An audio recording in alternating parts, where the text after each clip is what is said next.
آگے بڑھیں 21 رمضان المبارک انشاءاللہ تعالیٰ کل ہے اور کل یوم شہادت ہے، تو اب یہ شب شہادت کی گھڑیاں ہیں جناب مفتی حنیف قریشی صاحب۔ بسم اللہ الرحمن الرحیم۔ ڈاکٹر صاحب، نبی مکرم سید کونین صلی اللہ تعالیٰ علیہ وآلہ وسلم کی سب سے محبوب ترین ہستی از روئے حدیث صحیحہ جی، جس کی گواہی ام المومنین سیدہ طیبہ حضرت عائشہ صدیقہ نے دی کہ حضور کو سب سے زیادہ مردوں میں پیارے حضرت مولا علی تھے، صحیح، تو رسول اللہ صلی اللہ تعالیٰ علیہ وآلہ وسلم کی اس پر متعدد احادیث صحیحہ اور حسنہ موجود ہیں کہ دنیا اور آخرت میں اللہ کے نبی نے مولا علی سے محبت بھی کی اور یہاں تک اعلان فرمایا یا علی انت اخی فی الدنیا والآخرہ، تو دنیا میں بھی میرا بھائی ہے اور آخرت میں بھی میرا بھائی۔ لہٰذا حب علی کا پرچار، ذکر علی کا پرچار، یہ حقیقت میں ذکر نبی ہے اور ذکر نبی حقیقت میں ذکر خدا ہے، اور ذکر علی بھی عبادت ہے، ذکر نبی بھی عبادت ہے،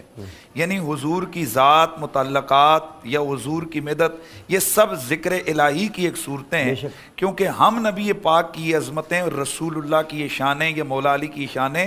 خدا کی نسبت کی وجہ سے کر رہے ہیں، کیونکہ یہ خدا کے پیارے تھے۔ مولا علی کو جیسے میں نے کل عرض کیا کہ رسول اللہ کے جیسے حضرت امام احمد بن حنبل نے فرمایا اور مستدرک للحاکم میں موجود ہے کہ نبی پاک کی امت میں سب سے زیادہ فضائل اور کمالات جو وارد ہوئے بطور حسن یا بطور صحیح حدیث کے وہ مولا علی کی شان میں ہوئے،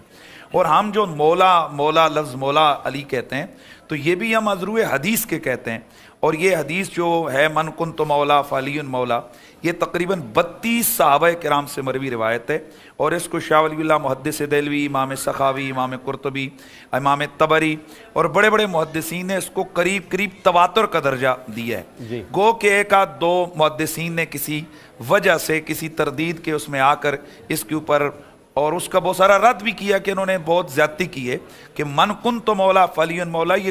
تواتر حد تک روایت ہے کہ جس کا میں مولا ہوں اس کا علی مولا ہے، اور نسائی کے الفاظ موجود ہیں کہ حضرت سیدنا فاروق اعظم کھڑے ہوئے سب سے پہلے اور انہوں نے کہا کہ انت مولائی و مولا کل مومن، آپ میرے بھی مولا اور ہر مومن کے مولا ہو، تو اس لیے جو مومن ہے وہ حضرت علی کا نام حضرت علی کے ساتھ ساتھ مولا علی لیتا ہے تاکہ یہ علامت ہو جائے کہ میں ان کو مولا کہتا ہوں، میں مومن ہوں۔ جناب مولا کائنات کو جو خصائص یعنی جو کسی اور کو نہیں ملے، وہ جو ملے نسائی کے اندر ہے کہ نبی پاک صلی اللہ تعالی وسلم نے ارشاد فرمایا کہ ہماری اس مسجد کے اندر حالت جنابت میں اور کوئی نہیں آ سکتا الا انا والی، ایک میں اور ایک علی آ سکتا ہے۔ پھر یہی مولا کائنات مولا علی پاک ہیں جن کے لیے اللہ کے نبی کی دعا سے اللہ تعالیٰ نے ڈوبے ہوئے سورج کو واپس پلٹا ہے، یعنی آپ کی نماز عصر کے لیے ڈوبا ہوا سورج واپس پلٹا۔ پھر نبی پاک صلی اللہ تعالی علیہ وآلہ وسلم کے حکم پر کندھوں پہ چڑھ کے آپ نے کعبے کے اندر بتوں کو توڑا۔ میں یہاں ایک تھوڑی سی ایک عوامی طور پر ذہن میں پائی جانے والی غلط فہمی کا ازالہ کرنا چاہتا ہوں۔ کئی لوگ یہاں پر یہ کہتے ہیں کہ جی مولا علی جو کندھوں پہ چڑھے رسول اللہ صلی اللہ علیہ وسلم کے، تو حضرت سیدنا صدیق اکبر نے رسول اللہ کو کندھوں پہ اٹھایا تو مولا علی کو حضور نے کندھوں پہ اٹھایا، تو حضرت علی المرتضیٰ کرم اللہ تعالی وجہ الکریم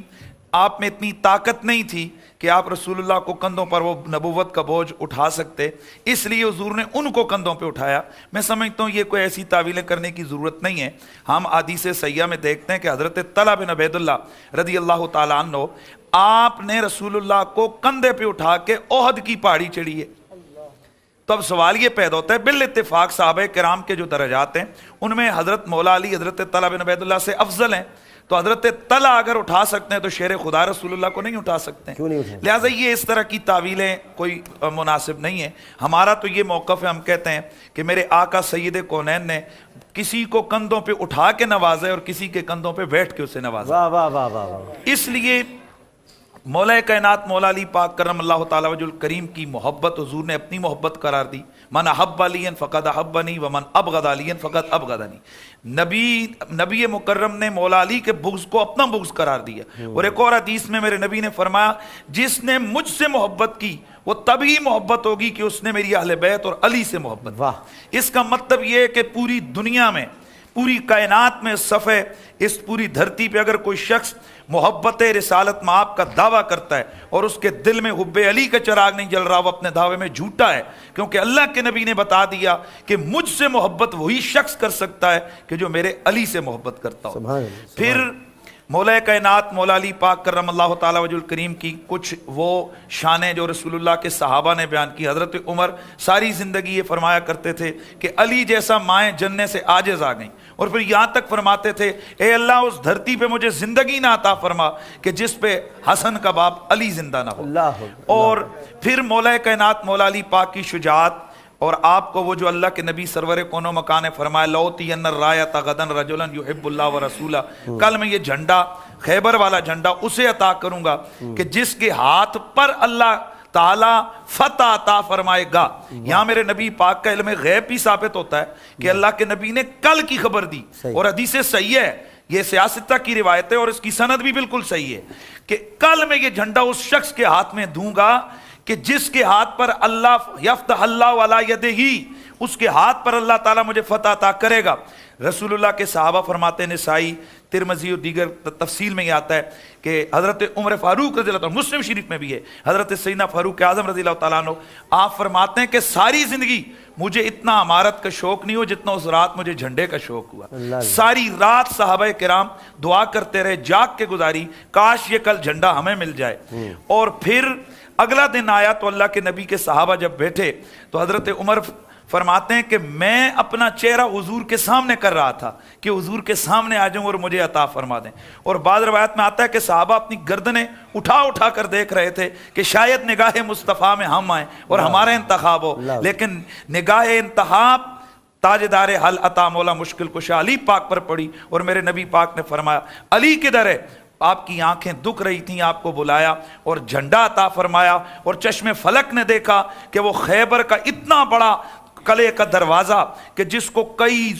لوگ مل کر کھولتے تھے، اس کو مولا علی نے کھینچ کے ہاتھ سے اکھیڑ کے باہر پھینک دیا، اور آپ نے پھر مرحب کو قتل کیا۔ اس کا مطلب یہ ٹھہرا کہ اللہ کا نبی کل کی جان سکتا ہے باذن الہی، اللہ تعالیٰ نے اس کو یہ علم دیا ہوا ہے۔